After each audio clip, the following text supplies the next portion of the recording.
Bharti news, सीधा, सटीक और निष्पक्ष। नमस्कार, मैं हूं कुमार मौसम और आप देख रहे हैं भारती न्यूज। नजर डालते हैं आज की मुख्य खबरों पर और शुरुआत करते हैं राष्ट्रीय खबरों से। दिल्ली पुलिस ने नॉर्थ ईस्ट जिले में ज्योति नगर इलाके में नेहा मर्डर मामले में आरोपी तौफीक को गिरफ्तार किया है।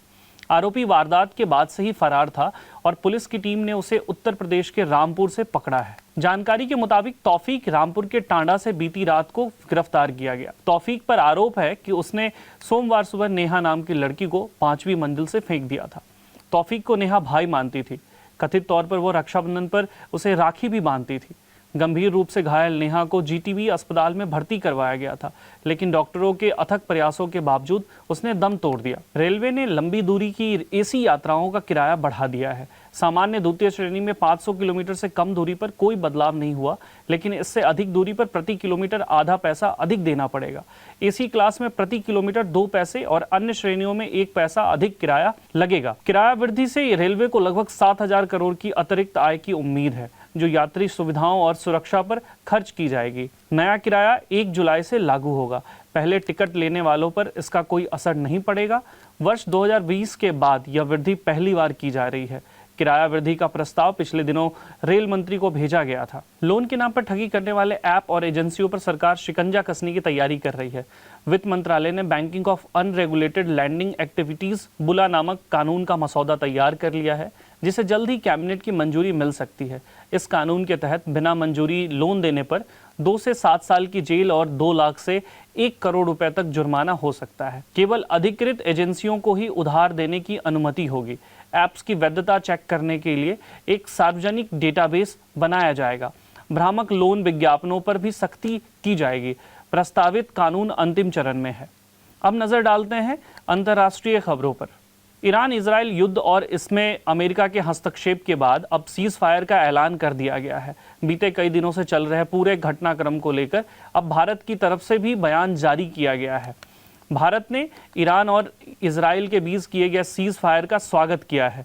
इसके अलावा भारत ने इस बात पर जोर दिया है कि दोनों देशों को बातचीत और कूटनीति का रास्ता अपनाना चाहिए। भारत ने कहा कि वह पूरी स्थिति को लेकर गंभीर रूप से चिंतित है, लेकिन ईरान और इजराइल के बीच सीज फायर की रिपोर्ट का स्वागत करता है। बस अभी 12th खत्म हुई थी और अब आधे से ज्यादा टाइम ये सोचकर निकाल देते हो कि which career to choose. Well, in that case I got you covered. ये वीडियो एंड तक देखना, क्या पता I will just make up your mind. You must have thought of कोई बस ऐसा कोर्स मिल जाए जहां अनलिमिटेड जॉब ऑप्शंस हो, क्योंकि मैं भी यही सोचती थी। जैसे कि journalist, news anchor, radio jockey, screen writer, video editor, event manager, graphic designer, cinemat, photographer, director, public relation officer, entrepreneur. In fact इन सबसे भी ज्यादा जॉब ऑप्शंस चाहिए। तो just choose BAJMC as your career. BAJMC is not just about theory but plenty of practical knowledge too. BAJMC as a course आपको provide करता है world की better understanding, meeting और working with people of top notch industry। और सिर्फ यही नहीं, BAJMC as a course आपको help करता है to grow personally and professionally too.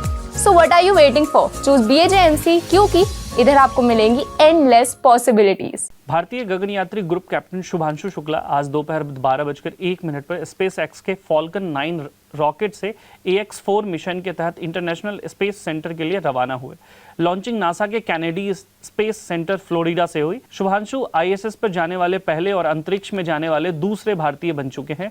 वे वहां 14 दिन रहकर 12 वैज्ञानिक प्रयोग करेंगे। इस मिशन पर भारत ने करीब 548 करोड़ रुपए खर्च किए हैं।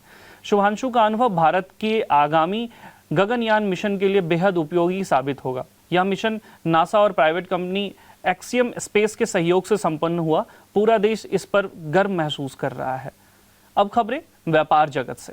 यूरोप के प्रमुख ऑटो ब्रांड रेनो, फॉक्सवैगन और स्कोडा को भारतीय बाजार में अपनी कार बेचने के लिए काफी पापर बेलने पड़ रहे हैं। हालांकि इसके बावजूद सफलता नहीं मिल रही है। गाड़ियों की बिक्री आंकड़ों से पता चलता है कि पिछले 3 वित्त वर्षों में भारतीय बाजार में इन कंपनियों की बिक्री में गिरावट आई है। वैश्विक वाहन उद्योग को आंकड़े और विश्लेषण उपलब्ध कराने वाली कंपनी JATO डायनामिक्स के अनुसार भारतीय बाजार में रेनो की बिक्री से सबसे अधिक गिरावट आई है। भारतीय बाजार में कंपनी की बिक्री 2024-25 में घटकर 37,900 इकाई रह गई है। डेनमार्क की दवा बनाने वाली कंपनी नोवो नॉर्डिस्क की वजन घटाने वाली दवा वेगोबी भारत में 17,345 रुपए की शुरुआती कीमत पर उपलब्ध हो गई है। भारत में अलग अलग डोज में उपलब्ध वेगोवी की कीमत 17,345 रुपए से लेकर 26,015 रुपए के बीच है। वजन घटाने वाली इस दवा को हफ्ते में एक बार लिया जा सकता है। इस दवा को इंजेक्शन के जरिए लेना होगा। वेगोवी 5 अलग अलग डोज 0.25, 0.5, 1, 1.7 और 2.4 mg में उपलब्ध होगी और इसे long term chronic weight management और मेजर एडवर्स कार्डियोवास्कुलर इवेंट्स के जोखिम में कमी के लिए निर्धारित किया जाएगा। अब खबरें खेल जगत से। टेस्ट क्रिकेट के इतिहास में भारत पहली ऐसी टीम बनी जिसके 5 बल्लेबाजों ने शतक जड़े, फिर भी टीम को हार मिली। एंडरसन तेंदुलकर ट्रॉफी के पहले टेस्ट में इंग्लैंड ने भारत को 5 विकेट से हराया। लीड्स के हेडिंग्ले स्टेडियम में इंग्लैंड ने 371 रन का लक्ष्य 5 विकेट पर हासिल कर लिया।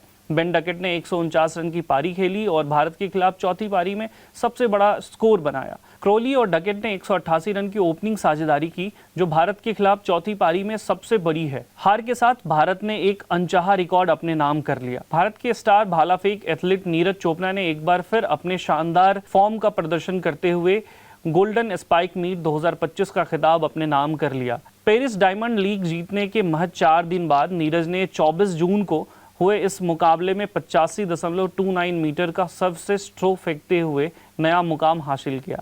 ये मुकाबला वर्ल्ड एथलेटिक्स सब कॉन्टिनेंटल टूर के गोल्ड स्तर का टूर्नामेंट था, जिसमें 9 एथलीटों ने हिस्सा लिया। नीरज ने पहली बार इस प्रतियोगिता में भाग लेते हुए सीधे खिताब अपने नाम कर लिया। आज का बुलेटिन समाप्त हुआ। देश दुनिया की बाकी खबरों के लिए देखते रहिए भारती न्यूज।